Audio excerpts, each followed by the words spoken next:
Welcome, everyone, to Retina Synthesis. I'm Dr. Carmen Puliafito. I'm here today with Dr. Jay Duker, a good friend and colleague. Dr. Duker is currently CEO and president of Eyepoint Pharmaceuticals, and is also adjunct professor of ophthalmology at the Tufts University School of Medicine. Jay, welcome back to Retina Synthesis. Yeah, Carmen, it's great to be back and really great to see you again. Obviously, your listeners may not know this, but you and I go way back. I owe a lot of where I am today to your good guidance. So terrific. The TKI revolution is approaching in the retina space. Why is the TKI category so important to retina specialists? So yeah, it's really interesting to Carmen to think about the way we treat chronic diseases like wet age-related macular degeneration and diabetic macular edema. Most chronic diseases are, first of all, treated with a multi-MOA approach. And I can still recall, almost over 15 years ago, Larry Singerman at a meeting saying, look, wet AMD, it's going to be like cancer. We're going to have multiple MOAs and we're going to hit it in multiple places. And we all believed that was going to be true right away. And yet here we are almost 20 years later with perhaps one drug that has multiple MOAs.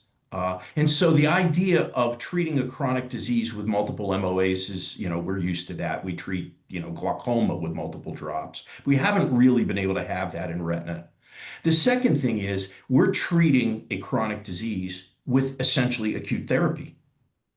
And while the acute therapies we have, the anti-VEGF ligand blockers are terrific with efficacy and very good with safety. And we've managed to really become very efficient in our practice in using them. The big problem is really in the long term. We're not getting the visual results that we feel we should. And it's not for lack of trying. It's very hard for patients, practitioners, the whole system to be able to treat patients who need monthly, bi-monthly, or even every 3 months on a regular basis for years and years. Fatigue is a factor, patient fatigue, doctor fatigue, and the fact that we are just so busy. So the big unmet need in those two diseases, wet AMD and DME, is sustained release.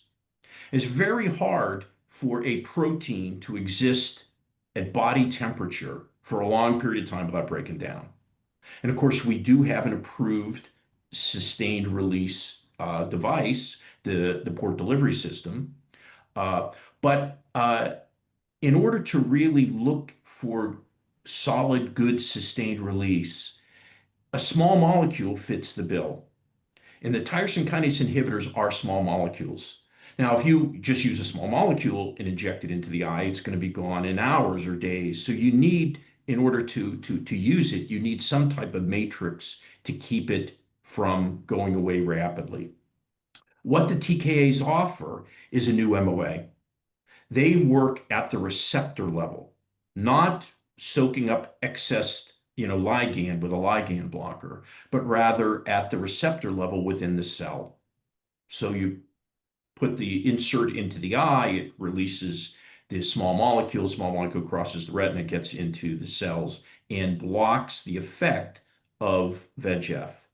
And it blocks all isoforms of VEGF. And for example, the TKI that we're using at Eyepoint called vorolanib has activity against all three of the VEGF receptors. It also has activity against PDGF, which theoretically should result in less fibrosis. And now recent data suggests we actually also block an inflammatory pathway. We have activity against the JAK1 receptor and IL-6, which has become a very hot topic and a hot pathway in retina. IL-6 works through the JAK1 receptor. So by blocking the JAK1 receptor, we should also have an anti-inflammatory effect. So we have a multiple pathway TKI here with vorolanib. And vorolanib also for us was a logical drug to use your listeners may not know this, but vorolanib was actually studied as an oral agent in wet AMD many years ago. At the time, it was called X82, and it went through phase 2 trials. And while it had good efficacy, like all the systemic TKIs, there were systemic side effects, hepatobiliary side effects. So it never got out of phase 2, but it didn't have any ocular side effects. And of course, in the studies we've done, we've seen no safety signals with our inserts or with the drug. But we were able to license vorolanib, and it was able to be put into our Duracert technology, which now has advanced. Again, Duracert, the basic technology, has been around for decades. The original gancycler implant, which I was, I think, the second person ever to put one in the eye, was based around the same type of technology. But what our scientists have been able to do is make these inserts bioerodible. And because they're bioerodible, we're able to, again, deliver them multiple times over and over because we believe in patients, our inserts should last at least 6 months at therapeutic levels and deliver drug at therapeutic levels until approximately 9 months, at which case the drug should be gone. And the interesting part is now we're able to make these inserts so they're 94% drug, which is really an achievement. When you look at inserts or ocular inserts, typically they're 50–60% drug, but we're now 94% drug, only 6% matrix, which makes it, again, very advantageous for use in the eye. So to summarize, TKIs are small molecules and they can be sustained release. And that's really the unmet need that we're looking for, the ability to control the disease both anatomically and visually with fewer injections and fewer visits. So tell us about your neovascular AMD program from the beginning to where we are today. Sure. So what's interesting, again, and I'm very proud of this, and is that the execution at Eyepoint has been terrific. I joined full time about 4.5 years ago, right around the time that we dosed our first patient with Duravyu in the phase 1 wet AMD trial, which was called the Davio trial. So we're here, a little over 4.5 years later, and we've completed 4 trials, 1 phase 1, 3 phase 2, and we're now fully enrolled in 2 wet AMD phase 3 programs and about to start 2 DME programs. So the first trial, Davio, or Davio 1 it was called, and the name was derived from Duracert and Duracert and vorolanib in ophthalmology. That's how we came up with that acronym. So we enrolled 17 patients. We had an ascending dose, no control, and the patients generally did well. I mean, we had a couple of patients in the trial who were really tough to treat. And we had one patient in particular that I recall that was on monthly injections, and the monthly injections weren't working at all. This patient had a lot of fluid, and every 4 weeks had the same amount of fluid. Put a Duracert in, and the patient responded, not perfectly, but every other month they were completely dry. And so we were able to extend this patient from monthly injections to every other month, which, again, for real world is a terrific result. And that's one thing that I'd like to stress is that as retina specialists, we're used to a company saying, okay, we got a new drug. It's better than your old one. Just toss away your old one and use us. And that's not how we're approaching this. If our data holds in our phase 2 data from the Davio 2 trial, which enrolled about 160 patients and did have on-label 2 milligram Eylea control, if that data holds, you should be able to control maybe 2/3 of your wet AMD patients with our injection alone. But I think some doctors will want to take advantage of the 2 MOAs. And the idea of maybe alternating a ligand blocker with a TKI is something that doctors may really like. And if you look at the results of our phase 2 wet AMD trial, about 90% of the patients in that trial in the 6 months after our drug went in had either 0 or 1 supplemental injection. So if you extrapolate that and say if that's true in your pivotal trials and also true in the real world, that you can control 90% of wet AMD patients with 4 injections a year or less, that's a terrific result. And that will lead to, again, I think a lot of uptake for our drug. So we did the phase 1, we did a wet AMD phase 2. We were non-inferior to on-label Eylea. Uh, and the change in visual acuity at the primary endpoint at month 8 was statistically identical. One of the arms of our drug had, I think, was zero point 0.3 letters difference, and the other one was 0.4 letters difference. Very small, essentially statistically identical. And we've had great safety, and obviously, I don't need to tell this group that safety in retina is critical. So we've dosed over 190 patients in 4 trials through phase 2, and we've had no ocular or systemic SAEs due to our drug, due to the insert, due to the injection.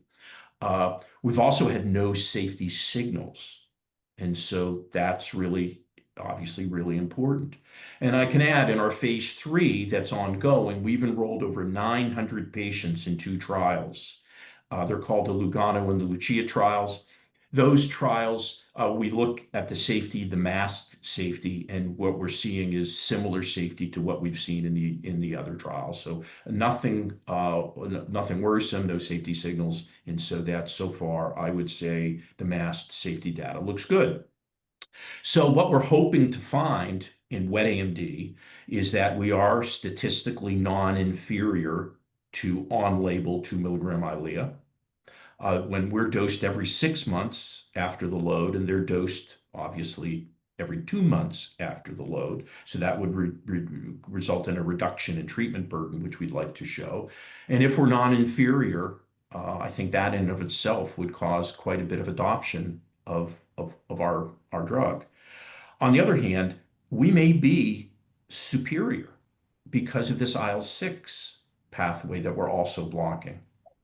There are studies that show that the eyes that do the worst with wet AMD have the highest level of IL-6. And it's certainly conceivable that this blockage of the inflammatory pathway may deliver even better results, which would cause our patients to do, obviously, even better with fewer injections, which would be a bit of a holy grail. We also did a phase 2 diabetic macular edema trial called the Verona trial, and that randomized patients to Eylea versus 2 doses of our drug. And the primary endpoint of that study was not visual acuity; it was time to first rescue, which again we showed more longevity than a single dose of Eylea, not necessarily a hard bar to get over. But we showed, interestingly, at week 4 in these DME patients, all of whom were active, all of whom were wet, that with our drug alone, compared to Eylea at week 4, we were already about 4 letters superior. Both arms showed that. And we were already about 40 microns drier. Now, in the end, if you say, okay, suppose you end up non-inferior to on-label Eylea, great. But if we do it with fewer injections and we're better as early as week 4, I think our adoption will be wide, because what patient wouldn't want to get better faster? And if we can do it with fewer injections, it's an added bonus. And that's, again, we believe that's evidence of the inflammatory pathway. It's not just blocking VEGF. So we've got 2 phase 3 DME trials that we've initiated. They're called Como and Capri. They will each enroll about 240 patients. It's 2.7 milligrams of Duravyu against on-label Eylea control. We're going to dose the first patients in the first quarter of next year.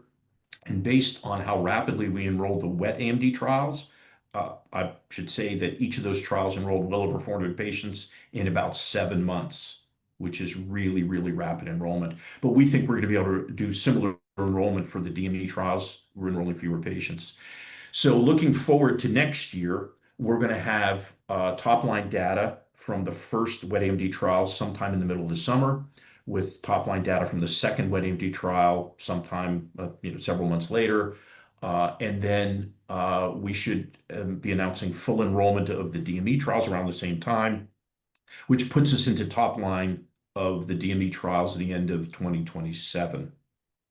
So we're really gearing up for an exciting next year at Eyepoint. Very exciting. What's the study design for the DME trial? So it's simple. So we are enrolling both previously treated and naive DME patients. It'll be about a 75-25 ratio, naive to previously treated. And that's pretty much standard now. The more recent trials did have a mix of both naive and previously treated. Patients will be randomized to either on-label Eylea control, which is 5 monthly injections, and then every other month after that, or 2.7 milligrams of Duravyu, which they'll get on day 1, along with an Eylea injection. And then that arm, the Duravyu arm, will get 2 more Eylea shots at week 4 and week 8. And then the patients will come in monthly. Duravyu will be redosed again at month 6. The primary endpoint is a blend of the change in visual acuity, non-inferiority to Eylea at a blend of weeks 52 and week 56. And the FDA has granted us a non-inferiority margin of minus 4.5 letters.